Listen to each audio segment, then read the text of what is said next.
You're listening to Packers Talk Network. Packers Talk.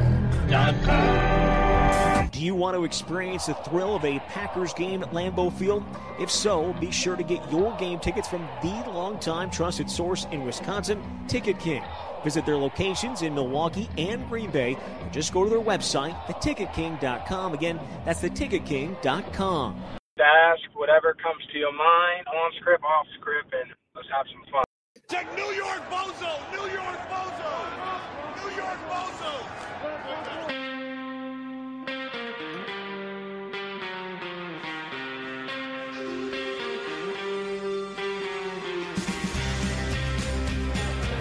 I got to get my biceps a little bigger. Yeah, you can always work on that.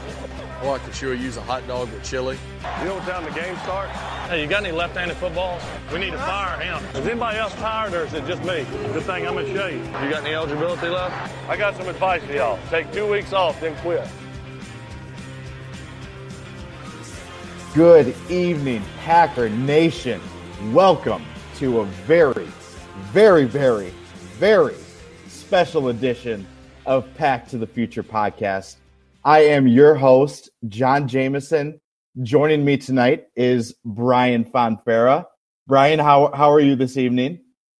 Oh man, I'm giddy right now, and I don't even want to talk anymore because I want to get right to our special guest for the night, man. So as Brian pointed out, we have a very special guest joining us right now. He is the one and only Johnathan Franklin. Mr. Franklin, how are you doing this evening? I'm doing great. Happy to be on and talk to you two and have a good time tonight.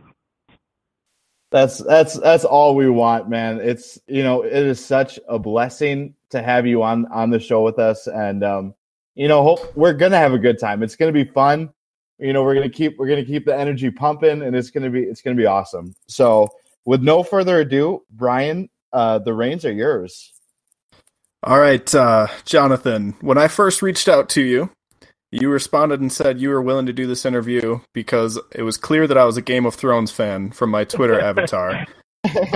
So let's get the Game of Thrones question done. And we want to know, what's your theory? Who's going to be sitting on the Iron Throne when that show is all said and done? Ooh, so listen, without you spoiling anything, I'm only on season 4 right now.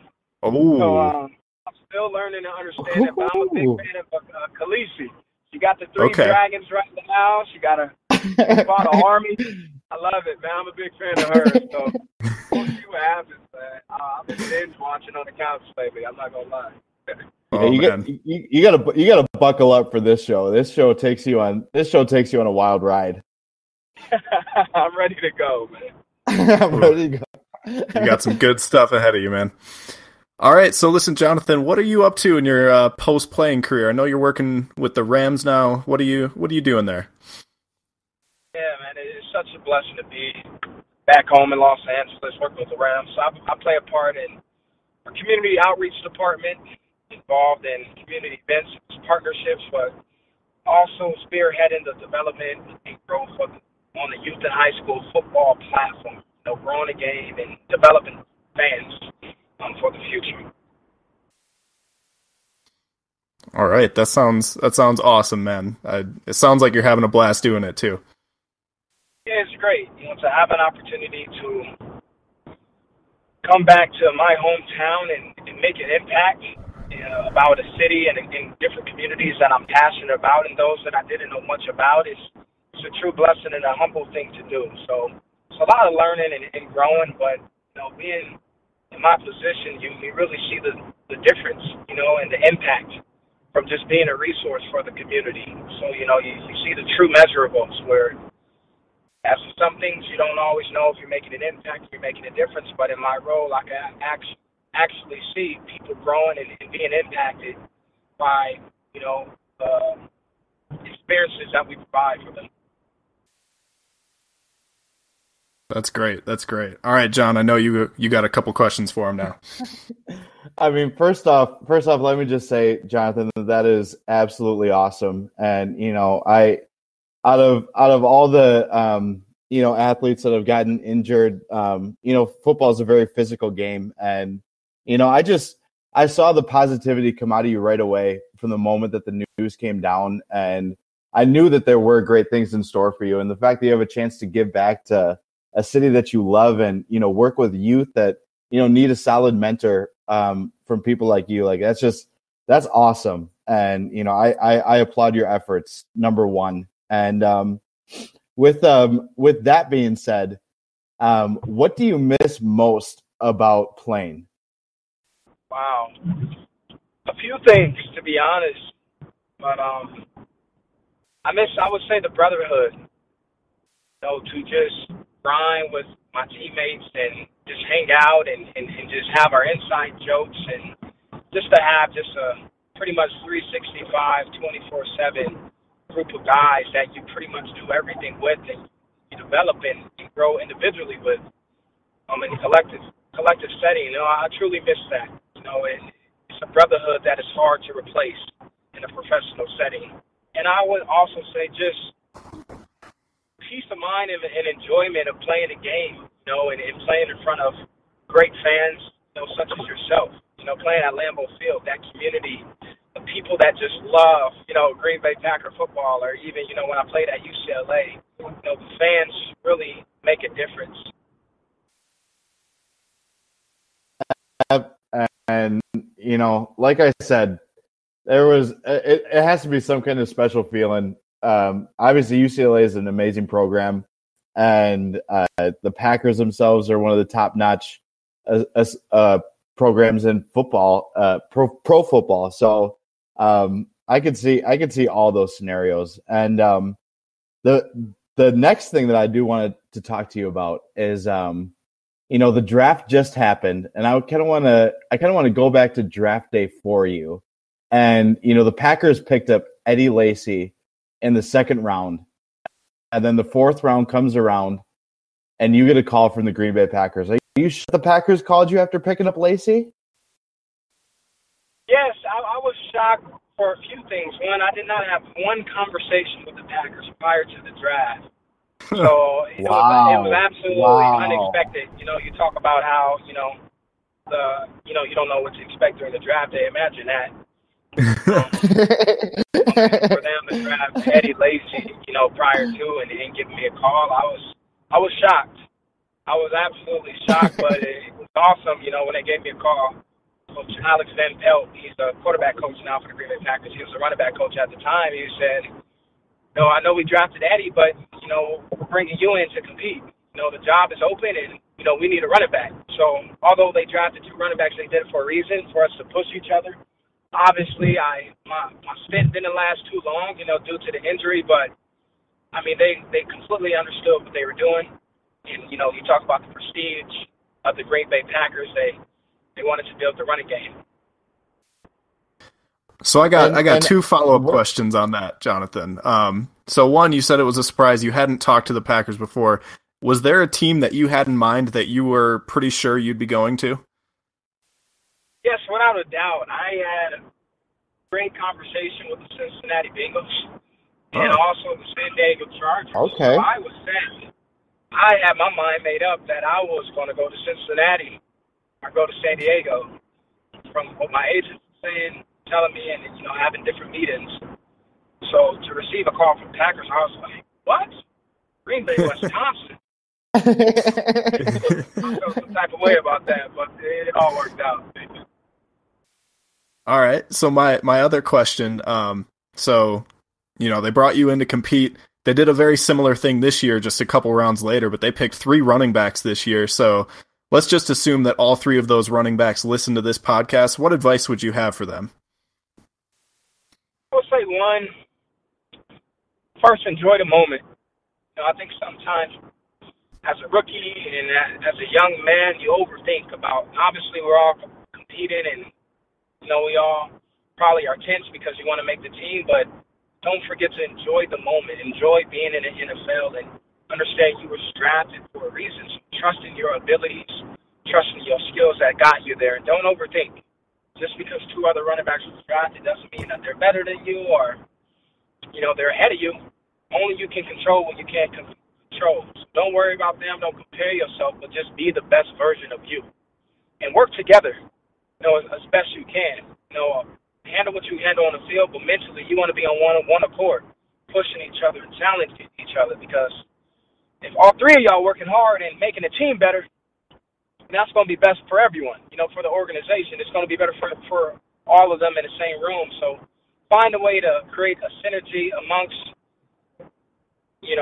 the three of them, I would say. And just develop a trend. You see it throughout the league with the Atlanta Falcons, the New England Patriots when they had LeGarrette Blount before Deion Lewis, got injured. It's happening. No running back. One running back really is dominating anymore in the NFL. You don't see that often. So you have to find a way to collaborate and work together and keep the big picture of winning in front of you. That's funny that you brought up the Bengals, because you must have taken out your grudge against them in Cincinnati, and I had the privilege of being at that game. And man, you were running lights out that day, and that was freaking unbelievable. And you took it out on them. I'll tell you that right now, Johnathan. That was you were running real well that day. And with that being said, is there anyone from the team that you still keep in contact with? Yeah, from time to time I'll talk to Starks and Eddie's no longer there. Dayton isn't either. I'm not sure if Sam Barrington is, but those are the guys that I really came in contact with. The running backs mainly. It seems like all of them got let go, from James Starks to Eddie Lacy. So, Michael Hill, DeJuan Harris were some of the guys that I really talked to, Khalil Bell, but they're out of there. I know they have Brett Hundley, who's like a little brother to me. Yeah, buddy. Nice. Yeah, nice. yeah, that's like my little brother. I was talking to him about last week, actually. So, we're great friends. He's a guy who I was in his wedding, this past summer, so we're pretty Very close, nice. and excited for him in his future. That is very awesome. And That is. And so going back to what just happened now in Green Bay this past week, we had the rookie camp. And what were your first impressions of the city of Green Bay and the Packers organization? Wow, yeah, you're talking to a young man that came from Los Angeles to Green Bay, Wisconsin.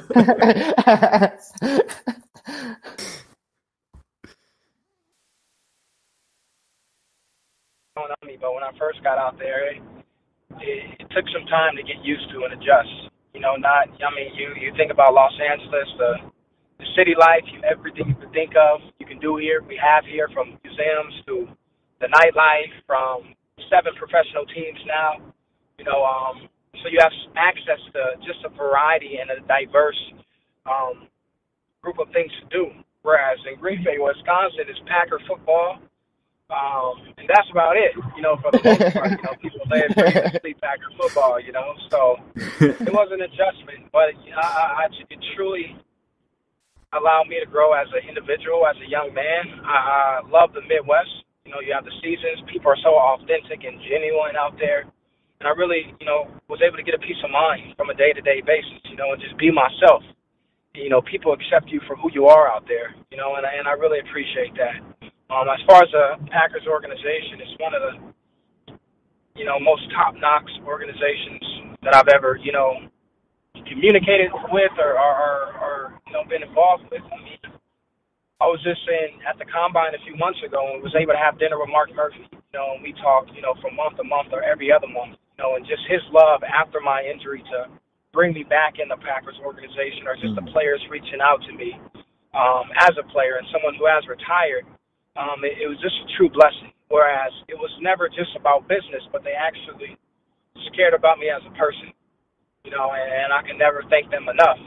It's because of a man like Mark Murphy, who gave me an opportunity to come back and intern with the organization, who spoke life into me, telling me that I'm more than just a football player, and how to adjust and transition and be a professional is why I am where I am today. So I love that organization. I always will. And I will always be rooting for them. You gave me the goosebumps a little bit, man. That's some. You learned that passion over here. You had that passion before, But man, that gave me the goosebumps. That was awesome. Green Bay's a special place. It really is. I didn't think that when I got there. Very cold and lonely, but man, I really started getting out and experiencing the city. I lived in Ashwaubenon and was able to just go out and hang out from the Ashwaubenon bowling alley to Texas Roadhouse, man, and going downtown and understanding, that nightlife. It's a great place, great people. And I really enjoy it. I miss it a lot. I miss that community. I miss the family-oriented atmosphere that y'all have out there. Well, props to you still pronouncing Ashwaubenon correctly too. That's right? That's props right there. I gotta give it to you. It took me a few months to get there, man. But I got it down. Oh, that's good. I like that. All right.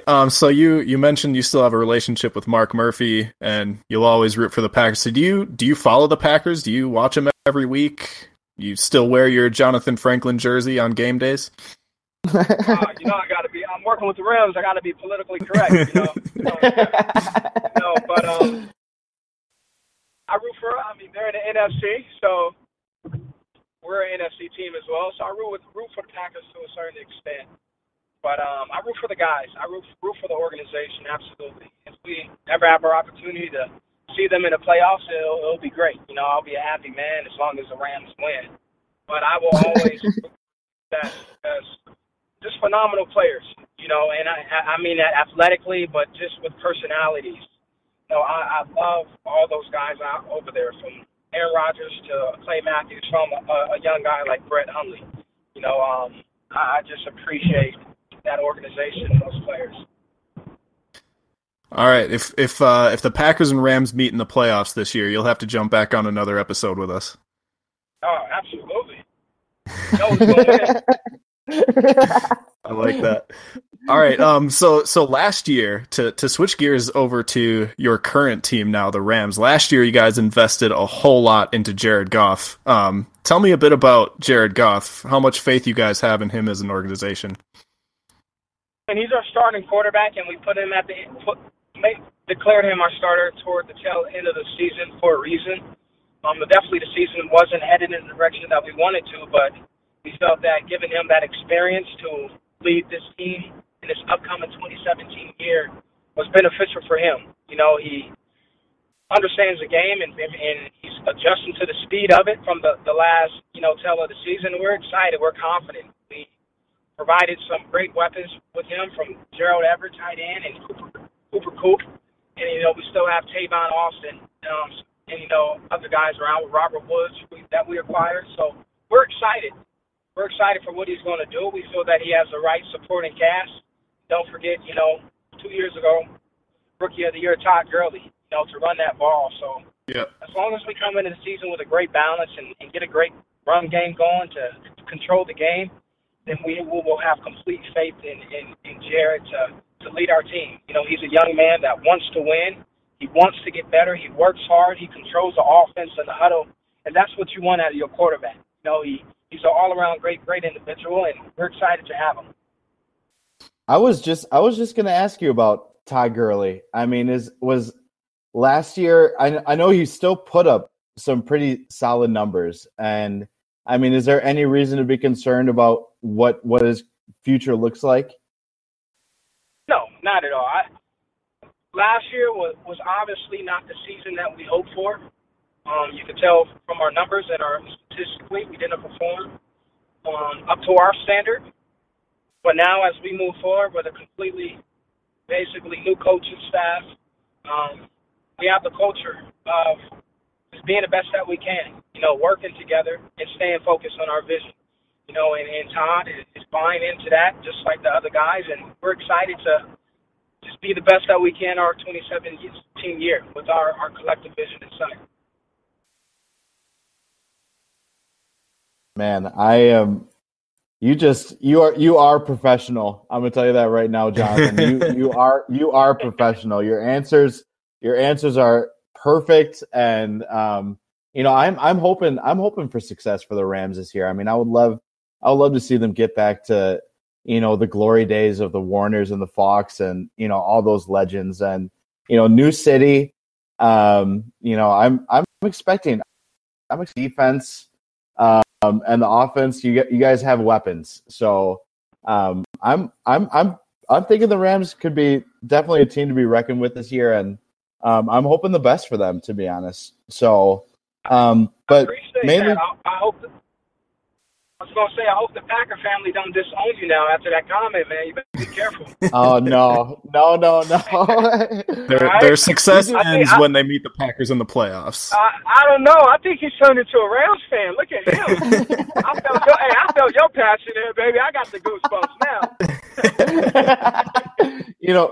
We do this really cool thing on our podcast where we will actually bring in someone from the opposing fan base to kind of give us an update on their team, going into the matchup with the Packers. So to get a little bit of early insight as to what's going on with the Rams is because I really do see the Rams becoming one of the top teams in the NFC. I mean, it's the doors open right now for a team to come in and kind of establish themselves. And you guys got a squad. I'm gonna tell you that right now. And like I said, You sold me on the Rams. I didn't need much more selling, but I'll tell you what, you sold me. So that's awesome. But Johnathan, do you have any more things that you want to shout out to the fans or anything like that? Anything you want to say before we sign off here? I would just say thank you. I appreciate you two young men who's enjoying life and going after your dreams and passion. I think that's great. You got one shot at life, and why not live it, how you choose? So I definitely wish you two the best, and I'll be praying for you and sending good vibes, and always is love to the Packer fan base and entire community and city. I was very blessed and privileged to be a part of that organization, but be a part of that family, out there in Green Bay, Wisconsin. So always sending my best wishes and good luck with your future endeavors and your profession and just keep being the best you can. And thanks again for having me. Absolutely. I couldn't have sold a better outro myself. That was beautiful. Ladies and gentlemen, that is Johnathan Franklin. And last thing, where can people follow you on Twitter at? Yeah, feel free to follow me at jfrank2308. Ladies and gentlemen, give this man a follow. He was and still is one of my favorite Packers of all time. And like I said, Johnathan, I just appreciate you spending a little bit of time with us, and best of luck to you yourself, and keeping that positive influence in Los Angeles, and you're gonna make a difference there. I firmly believe that. So. Ladies and gentlemen, Johnathan Franklin joining us here at Pack to the Future. Thank you guys for tuning in. Stay tuned for more awesomeness from us. Stay tuned for more awesomeness from Johnathan Franklin, and tune in next week for some more Pack to the Future. Go Pack, go! Go Pack, go! Go Rams! Oh. Go Rams! Oh.